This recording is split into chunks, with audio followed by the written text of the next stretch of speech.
Shalom Bapak Ibu terkasih dalam Yesus Kristus, bro dan sister, selamat malam ya. Terima kasih jika memberikan kesempatan kepada saya untuk berdiri di atas panggung ini. Harusnya saya ditemenin ya, kok saya dilempar sendiri ke sini sekarang. Oke, kita tepuk tangan juga untuk kita-kita yang sudah hadir pada malam hari ini ya. Karena tanpa kalian juga persekutuan doa ini tidak ada arti apa-apa. Oke, terima kasih. Pada malam hari ini saya diminta untuk sharing ya, tapi itu sesuai dengan tema yaitu New Journey. New Journey itu ya artinya adalah perjalanan hidup baru ya. Nah itu mau dimulai kapan ya? Kalau boleh dibilang ya kita bicaranya bagaimana saya bisa mengenal persekutuan doa deh ya. Dan bagaimana persekutuan doa telah merubah hidup saya, bahkan keluarga saya, merubah pelayanan saya dan juga way of thinking saya sampai dengan hari ini. Jadi cerita balik lagi, sekitar tahun 98 pada selesai kerusuhan kita semua itu ya merasa resah ya, merasa resah. Tiba-tiba kita ke gereja seperti biasa ya, singkat kata, saya dipermandikan tahun 84 ya, jadi sudah jadi mahasiswa udah dibaptis. Kemudian kami juga menikah secara Katolik ya dengan istri saya. Perjalanan sebagai Katolik ya biasa lah ya, Katolik KTP. Jadi datang ke ke gereja seperti biasa, ikut misa, that's it, pulang. Ya udah, ada kegiatan lingkungan ya silakan datang. Habis itu tidak ada perkembangannya, disuruh jadi jadi ketua lingkungan juga males lah. Karena istilahnya ngapain gue kerja capek-capek ya jadi ketua lingkungan atau aktif di gereja. Tapi ada satu saat saya dilempar. Jadi nggak ada kegiatan, nggak ada apa, tiba-tiba dilempar jadi ketua panitia Paskah. Nah lu belum pernah kenal sama orang siapapun, ya udah ya gimana ya, Tuhan sudah panggil ya udah dikerjain aja. Dikerjain, puji Tuhan waktu itu acara persiapan Prapaskah dan sesudahnya itu berjalan dengan lancar ya. Selesai, habis itu ya tenggelam lagi. Jadi ya kehidupan biasa-biasa lagi ya.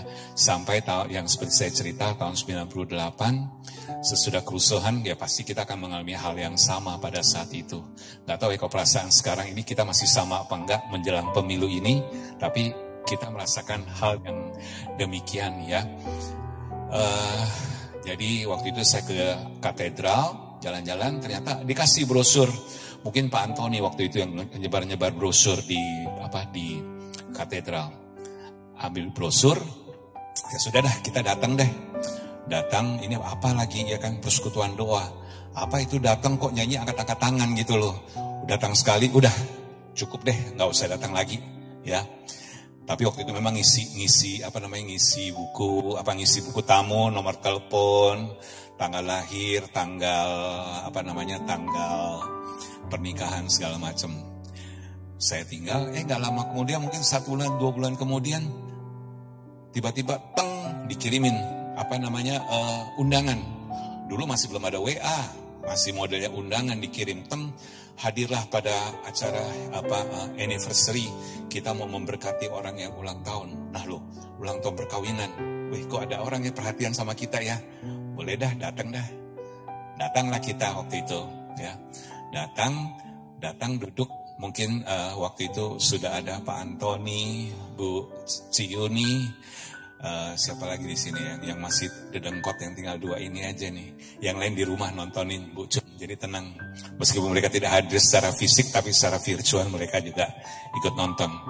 Nah, singkat kata, diajaklah kita masuk ikut dalam persekutuan doa. Nah, pada saat itulah new journey saya dimulai. Ya, new journey saya dimulai ya.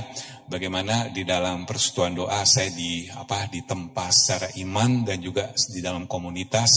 Bagaimana kita harus tepo seliro dengan teman-teman yang istilahnya beda aliran tapi harus aliran. Nah, itu dia new journey buat saya ya. Ya, kata Pak Lambertus juga barengan sama saya waktu itu tuh ya. Itu yang rambut putih semua itu teman-teman dulu. Sekali kata saya ikut persekutuan doa jadi pengurus, ikut SHDR, puji Tuhan ya. Saya sungguh diberkati.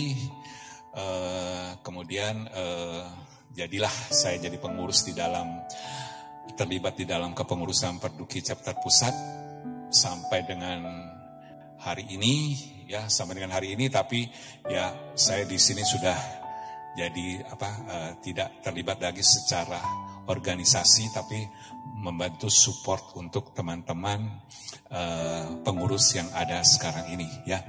Terima kasih buat teman-teman pengurus yang mau meluangkan waktu untuk melayani kita di sini. Yuk kita beri tepuk tangan untuk teman-teman pengurus. Oke. Kemudian apa sih yang saya dapatkan selama persekutuan doa itu ya? Terutama adalah bagaimana kita, yang saya tahu dan saya imanin adalah mendoakan satu sama dengan lain. Ya, mendoakan. Karena artinya tuh bahwa di dalam segala kesusahan atau kesenangan pasti kita berdoa meminta kepada Tuhan. Tapi andai kata kita tidak bisa berdoa, pasti ada teman kita di dalam komunitas yang mendoakan kita. Ya, salah satunya adalah pengalaman iman saya yang sungguh saya imanin adalah ketika kami berdua dalam hidup berkeluarga 5 tahun kami tidak mempunyai anak. Ya, sampai orang tua saya meninggal, mereka masih belum melihat cucunya. Gitu loh. Aduh, sedih juga ya. Kenapa sampai kayak gini ya? Saya di dalam keluarga. Padahal gue udah ikut Perduki. Kok masih belum juga ya? Belum dikaruniai anak gitu loh. Singkat cerita, ada salah satu teman di dalam persekutuan doa ini. Kebetulan beliau tidak hadir. Ya, dibilang udah Suandi kamu ikut deh yang namanya ziarah ke Gua Maria bersama dengan teman-teman gereja lain yang memang mereka juga aktif di dalam persekutuan doa. Oke, jalan ya. Bulan Oktober kita jalan. Udah selesai 9 Gua Maria. Nah, perjalanan imannya ya hampir sama tuh kayak waktu itu saya sama Bro Hengki sama si Selis. Ya itu jalan-jalannya itu yang susah-susah tuh. Ya kan? Jalanannya jelek dan juga ya maaf, saya nggak pernah kayak gitu-gituan gitu loh. Cuman karena ada keinginan kayak seperti mau mempunyai keturunan, ya udah saya ikutin aja.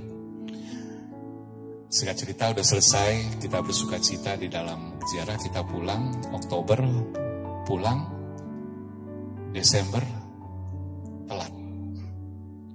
telat, artinya tuh haidnya. Ya udah kita cek deh. Wah, ternyata dicek, puji Tuhan, Bu Cun hamil setelah 5 tahun nunggu. Gitu loh, ya. Kita imanin karena tidak hanya saya doang yang doa, karena teman-teman juga mendoakan. Desember hamil, masuk Januari, ternyata ada berita duka bahwa tidak bisa bertahan. Jadi yang kita tunggu-tunggu itu akhirnya ya keluar lagi. Jadi 2 bulan kemudian ya sudah. Dan ternyata dianalisa oleh dokter bahwa itu adalah hamil anggur. Jadi hamil di luar kandungan. Apa yang terjadi?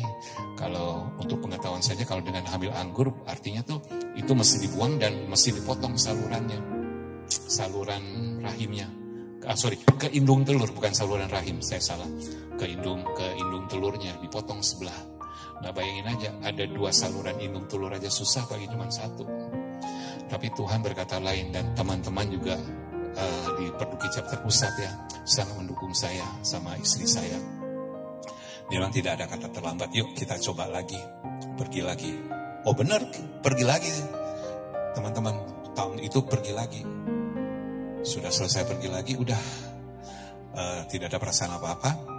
Kemudian menjelang waktu itu kita ada acara di Senayan.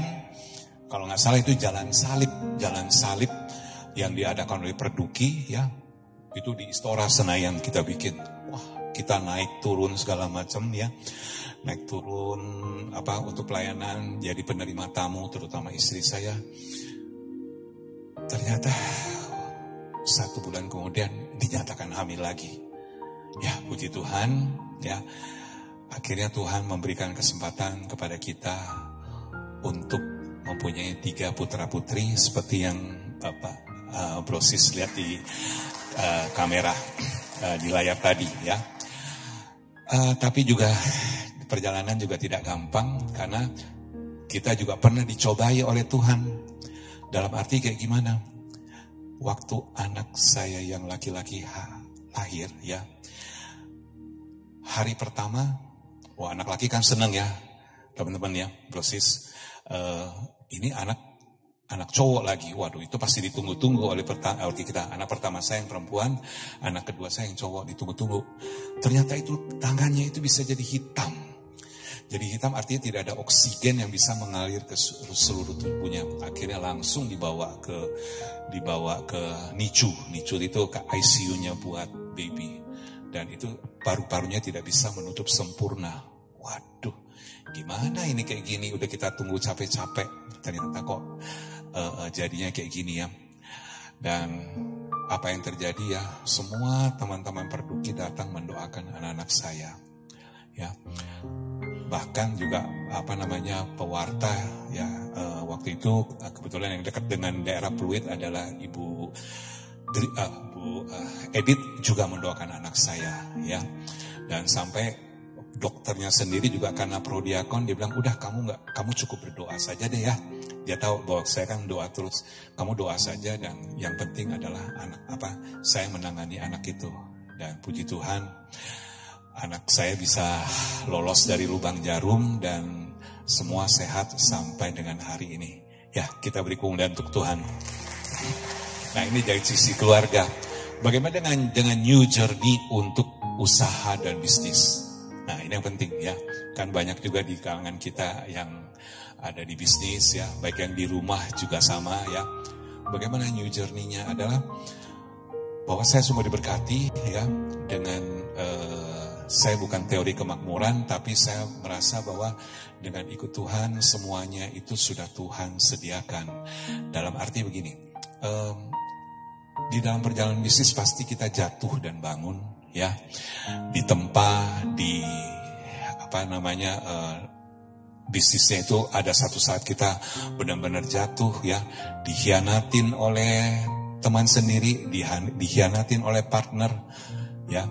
Itu sering terjadi. Dan apa yang saya lakukan, ya, new journey saya adalah kalau memang saya mau, ya istilahnya kita cari polisi, ya kita hukum dia, bukan hukum sih sebenarnya, untuk mempersulit dia, ya kan.